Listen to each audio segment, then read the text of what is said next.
শনিবার রাতে ইরানের ফোর্দো নাতাঞ্জ ও ইস্পাহান পারমাণবিক স্থাপনায় বিমান ও ক্ষেপণাস্ত্র হামলা চালিয়েছে যুক্তরাষ্ট্র। এর মধ্যে দিয়েই গত 10 দিন ধরে চলা ইরান ইসরায়েল সংঘাতে সরাসরি জড়িয়ে পড়ল ট্রাম্প প্রশাসন। এরই জবাবে রোববার সকালে ইসরায়েলের ড্রোন ও ক্ষেপণাস্ত্র হামলা শুরু করেছে ইরান। আল জাজিরা ও টাইমস অব ইসরায়েলের প্রতিবেদন অনুযায়ী ইসরায়েলি প্রতিরক্ষা বাহিনী জানিয়েছে রোববার সকালে ইরান থেকে একাধিক ব্যালিস্টিক ক্ষেপণাস্ত্র নিক্ষেপ করা হয়েছে। এই হামলাকে গত 24 ঘন্টার মধ্যে ইরানের প্রথম সরাসরি ক্ষেপণাস্ত্র হামলা হিসেবে চিহ্নিত করা হচ্ছে।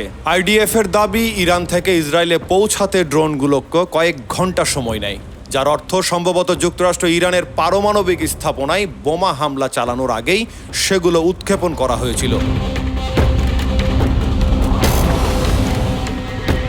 ইসরায়েলি সামরিক বাহিনীর মতে মধ্যরাতের কিছুক্ষণ পরেই গোলান মালভূমির ওপর ইরানের আরেকটি ড্রোন আটক করা হয়। মূলত ইরান ইসরায়েল চলমান উত্তেজনার প্রেক্ষাপটে এই হামলা আরও একটি বড় ধাক্কা হিসেবে দেখা হচ্ছে। বিশেষ করে শনিবার রাতে ইরানের 3টি পারমাণবিক স্থাপনায় যুক্তরাষ্ট্রের হামলার পর পরিস্থিতি আরও অস্থির হয়ে উঠেছে। Mohammad Hasnat Mostafa, news 21 international desk.